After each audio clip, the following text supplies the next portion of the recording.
Step right up, prepare to be amazed and astounded by the greatest circus in town. The only catch is, you're the one pulling together all the acts and attractions. This is a Snap Review for Big Top, a bidding game by Taiki Shinzawa and published by Allplay. Big Top is for either 3 or 4 players, and it takes about 40 minutes to play. Alright, well let's talk about that art, shall we?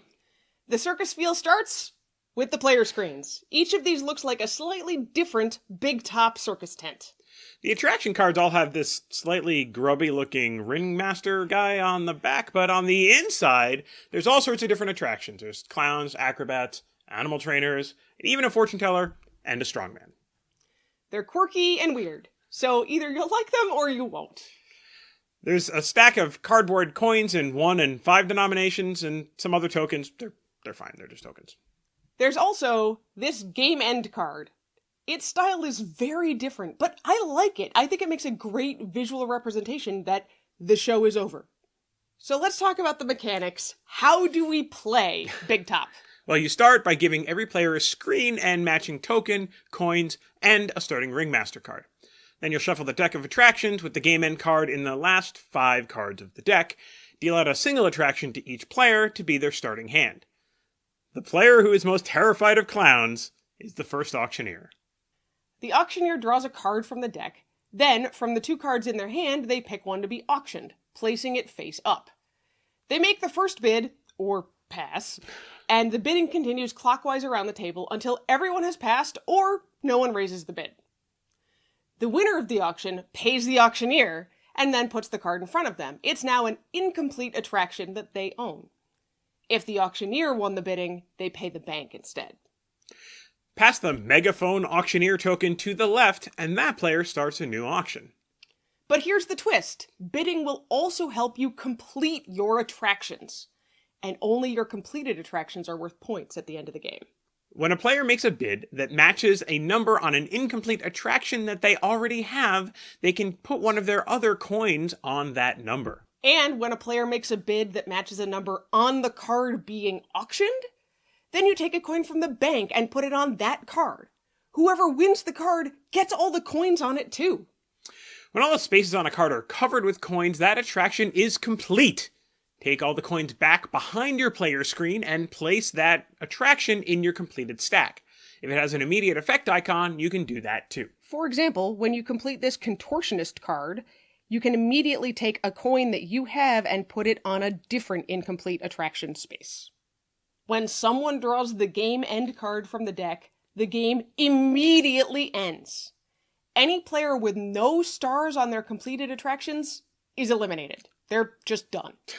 All other players add up their completed attraction points, their clown card points, and you add a few more points for unspent money and things like that.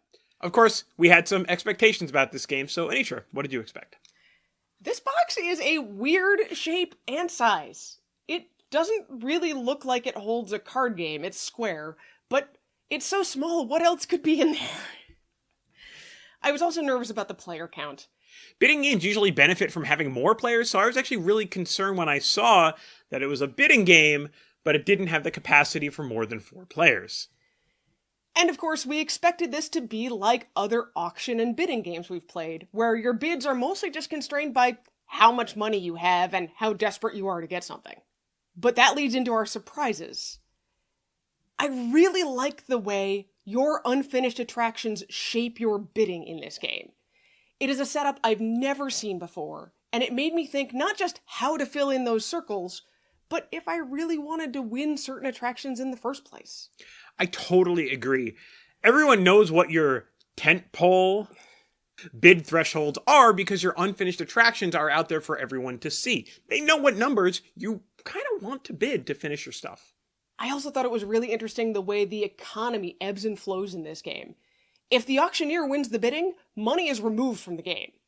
But you can also add money to the game by carefully bidding to match the numbers on a card that's being auctioned and bring more money out of the bank that way. And this really gets back to kind of what I said before. Strategically, you might want to bid to a number just under someone else's target for their unfinished attractions if you're trying to get them to take a card and spend a lot of money doing so. Especially if you're the auctioneer, because you're going to get that money that they bid. The economy can grow here, but the vast majority of the time, you're going to see it shrink. The box for this game says ages 11 and up, but our older kids did not love this game. Circus themes don't really grab them, and auctions tend to leave them with hurt feelings when they lose. We like this game best with other adults instead. I also think some of it is the art in this game. It's not the kind of circus art that's designed to appeal to kids, right? I mean, that's fine. It's just something, to be aware of.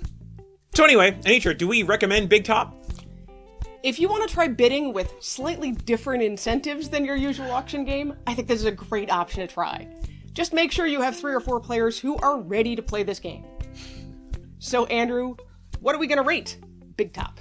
Well, I do really think they're doing some novel things with the bidding mechanics, and that makes it really interesting. But certainly as a family game, the economy is pretty complicated to kind of get your head around. The game has the mechanics that make it feel like it wants to be a bigger game, but it's not. I think if the player count had more flexibility in it, we might rate it a little bit higher, but for now, I think we're going to rate Big Top 3.5 circus attractions out of 5. And that's Big Top In a snap.